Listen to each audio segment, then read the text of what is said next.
Well, it's really, how would you say, I'm not going to say strange, because the indigenous people long ago, before even the migration left and the migration returned, that they understood a lot more than when the migration came back and changed everything.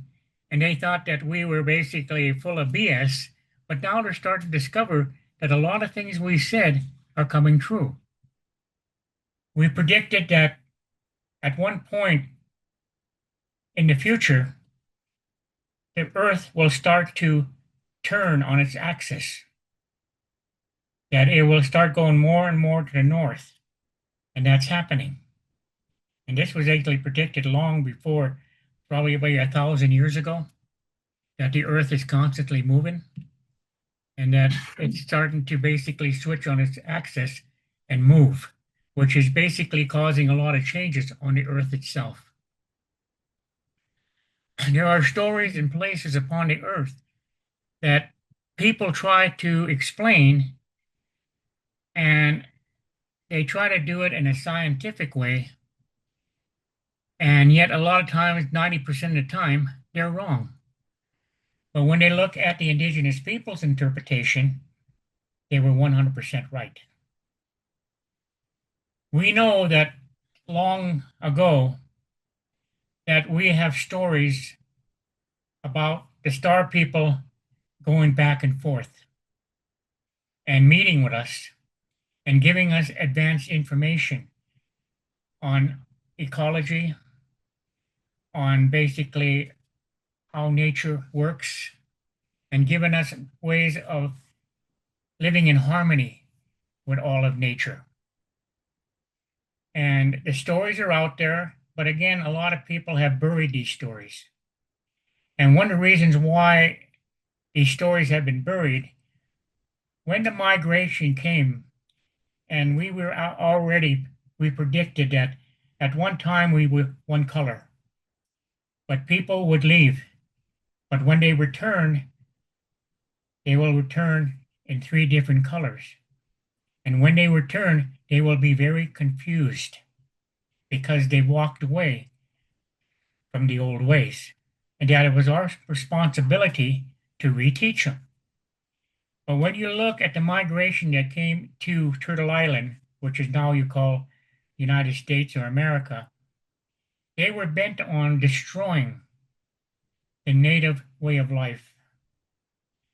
And when they started doing this, they lost a lot of information.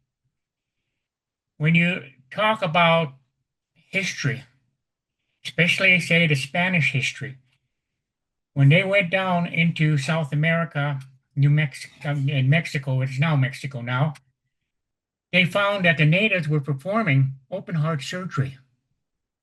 They found that they were doing open heart or open brain surgery. And what did they do? That's the devil's work. So they took all this information and they destroyed it. So a lot of information that could have advanced us even more nowadays, they destroyed. All the philosophy, all the culture, they tried to exterminate it because the real indigenous people lives were based on the fact of harmony with nature and love. But because they could no longer control people through the philosophy and the spirituality of the indigenous people, they had to destroy it. And within 60 years, 70 years, they started to destroy the ecology of the world by cutting down trees without any idea that things were alive.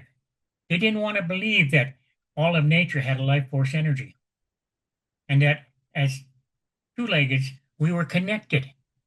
So we had the ability to communicate with them. So a lot of times, like I said, they would look at the indigenous people and they were sitting there offering, say, tobacco to a tree. And their first concept was what? Oh, they're praying to a tree god. No, they're basically offering tobacco to the energy of that life force being and thanking them for the warmth that they give, the shade they give, everything that they give, the oxygen. They were thanking them for that. But again, religion looked at it and said, uh-oh, they're heathens. They're praying to a tree god. When people need to understand that everything has a life force energy, and if you learn to communicate with them, they'll give the knowledge of who they are. It's just like when we look at the tree itself, how important the tree is in giving us oxygen. But again, you have a grandfather and a grandmother tree, and they have a family within that forest, and they're responsible for teaching their knowledge to all the little plants and all the nature and the herbs and everything that grow around them. They communicate them so they can grow. But society, in their intelligence, cut the grandfathers down. So how do you sit there and transfer all this information to the other herbs, the other beings, when you're cutting down the knowledge? And we even do that in the human society. We try to basically completely annihilate the elders until the elders get to a point now that when they say, will you babysit our kids? And their answer is, hey, look, I raised my kids. I'm not raising any more. When it was responsibility of the grandfathers and grandmothers to teach the grandchildren their knowledge so that the kids, the grandchildren, already had a head start in understanding where they came from, understanding the star people, and understanding that connection so that they can get the knowledge that is needed to utilize it to make the world better. They were always told by the star people that when you do something, do it so that you better the seventh generation. So every time we did something, we did it so that the seventh generation would benefit from it. And that was a teaching of the star people. But the star people, again, at first, they're finally starting to find evidence that somebody was here. Because how do you basically have evidence, say, when the star people would come down, they wouldn't stay. They would come and do their thing, and then they would leave. Then they would come back again, and then they would leave. So how are you supposed to have scientific proof that we're here when they never stayed here? They only helped develop the human being, and then they would leave. But now they're starting to find out things that shouldn't be here, like the whole situation under the pyramid, the hidden city under the pyramids. That the knowledge was there that human beings in that particular civilization had no knowledge of. They're finding tools that should not have been there because civilization at that time couldn't develop them. They had spears that they would use and they would harden them with the fire and they used wooden spears. And all of a sudden they start finding iron spears, iron tools. And so slowly everybody is starting to understand that what was told to them long ago by the indigenous people is becoming true. But society is trying to hide things by trying to convince people again evolution, but their story of evolution, not the story of the star people's evolution.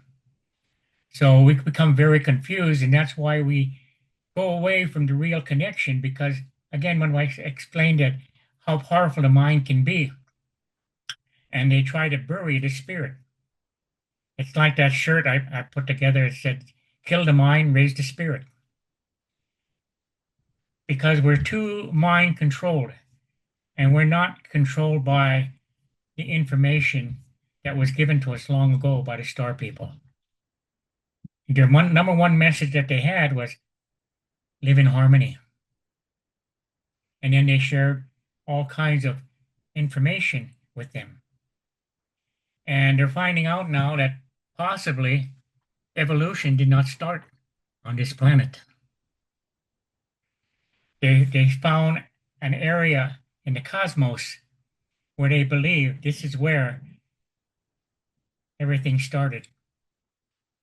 So they're kind of getting away from that evolution here on the earth, and they're starting now to understand that it came from outside the earth, which again explains the star people that brought that particular knowledge and brought that particular seed that the human being came from.